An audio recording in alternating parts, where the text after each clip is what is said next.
निकालना।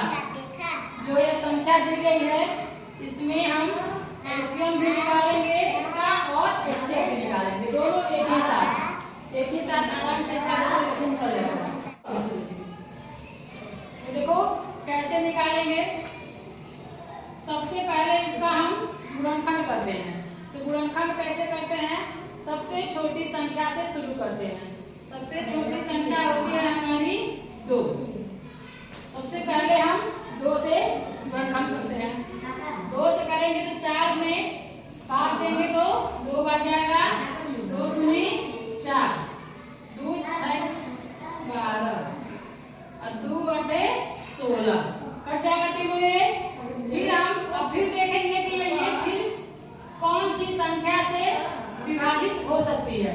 तो फिर ये 2 से जाएगा, देखो 2 से 2 एकम 2, 2 तिया 6, 2 चौके 8, ठीक है। अब देखो अब फिर ये 1 तो नहीं जाएगा, 1 नहीं कटेगा 2 से, 3 भी नहीं 4, 4 2 से जाएगा। 1 को हम ऐसे ही लिख देंगे, 3 को ऐसे ही लिख देंगे और 2 दूनी 4 जाएगा 2 बार। फिर एक बार जाएगा 2 से 1, 3 को ऐसे ही लिख देंगे, 2 1 2। जब तक यहाँ पे 1 नहीं हो जाएगा हम इसको पढ़ के पढ़ाते रहेंगे। फिर इसके बाद अब देखो अब यहाँ 1 हो गया, यहाँ 1 हो गया, अब जाएगा 3 से।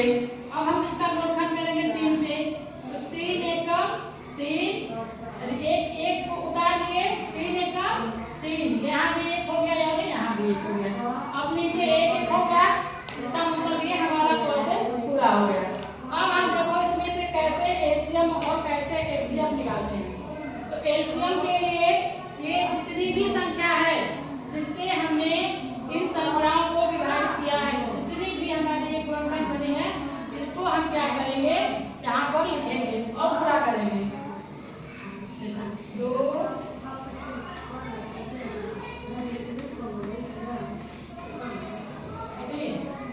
है ना, आगे वहाँ इतनी जितनी भी संख्या है सब यहाँ पे आ गई। अब इसको हम पूरा कर देंगे। 2 दूना के 4, 4 दूनी 8, 8 दूनी 16, 16 तिया 48 एलसीएम आ गया 48। अब हम देखेंगे इसी गुणनखंड में हम एचसीएफ कैसे निकालेंगे।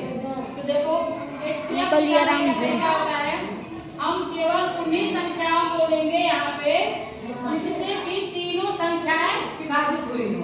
ये नहीं कि 1 और 2 नहीं, जिससे कि तीनों संख्याएं, जैसे देखो इस 2 से ये 4 भी हुआ, 12 भी हुआ, 16 भी हुआ, तीनों संख्या विभाजित हुई तो ये हमारा ये संख्या हो जाएगी।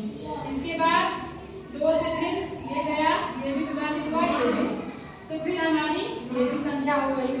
अब देखो अब 2 से इसमें से केवल एक संख्या गई है विभाजित होकर, इसका ये नहीं होगा। इस 2 से भी केवल एक संख्या कटी है, ये भी नहीं है। 3 से केवल एक संख्या कटी है, तो ये भी नहीं है। तो हमारा क्या बचा, ये 2 और ये 2। इसको बस हम यहाँ लिख देंगे और इसका मल्टीप्लाई करेंगे तो 4। ये हमारा हो गया एचसीएफ। आगे समझ में, एलसीएम में हम सबको एक साथ लेकर के गुणा करेंगे एलसीएम में, और एचसीएफ में केवल उन्हीं संख्याओं को लेंगे जिससे कि ये सारी संख्याएं विभाजित हुई हों एक बार में। तो बस हमें उन्हीं संख्याओं को लेना है, ठीक है। समझ में आएगा सबको।